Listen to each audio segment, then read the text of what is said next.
سلام الله عليكم أعزائي الأوفياء من المحيط إلى الخليج. تحية تقدير واحترام أينما وجدتم، رحلتم وارتحلتم. دائما الجديد المتجدد، الصحافة المواطنة بامتياز.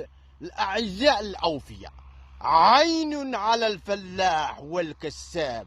ماذا أقول؟ تحية معدنية عيشية لجميع الفلاحة والكسابة عبر بقاع العالم، وبالخصوص فلاحي بني معدن، ولادي عيش، البزازة، القراقب، السعيدانية، قيفي، الزوير، ولاد يوسف، ولاد سعيد، جميع مناطق بني معدن. هنا السعيدانية، الجماعة الترابية ولاد عيش، عملت إقليم بني ملال.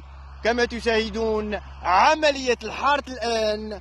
الفلاح يعاني في الصمت رغم شح الأمطار وانعدامها.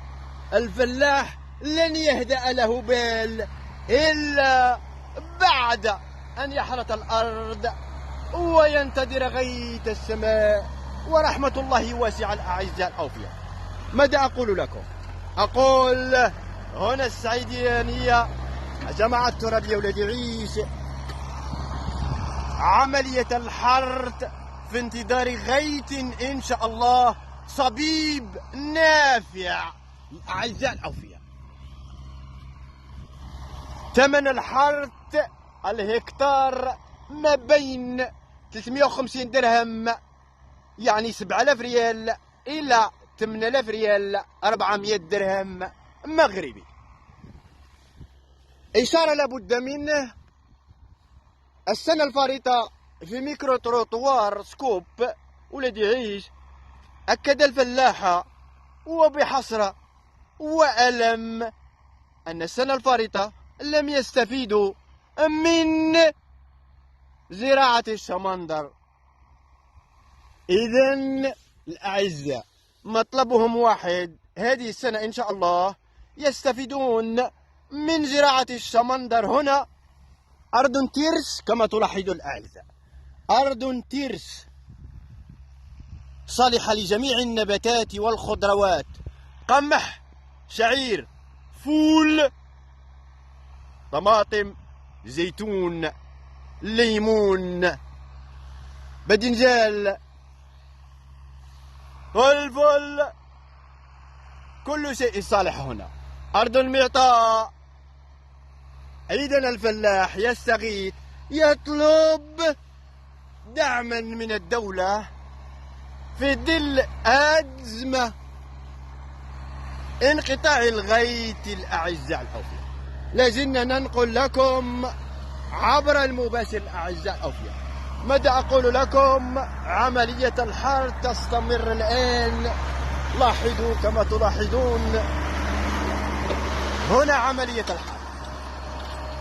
الأعزاء الأوفياء، حتى لا أطيل، متابعة شيقة من المحيط إلى الخليج.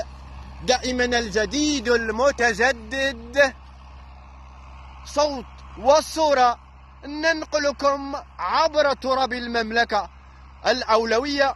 قبائل بني معدن، القادم أفضل. الأعزاء الأوفياء، متمنياتنا لكم متابعة شيقة. الأحبة، جيم، بارتاج، أبوني.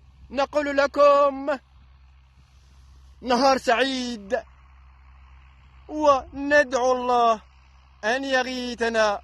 اللهم اسقنا الغيث ولا تجعلنا من القانطين يا أرحم الراحمين. أقول نحبكم في الله. شعار خالد: الله، الوطن، والملك، أبدي للمملكة المغربية الشريفة. وهو بالنسبة لنا خارطة طريق، مبدأ، فلسفة، عن قناعة. أحبكم في الله. مدير الناصر من هنا ولاد عيش، عمالة إقليم بني ملال، المملكة المغربية الشريفة. إلى اللقاء.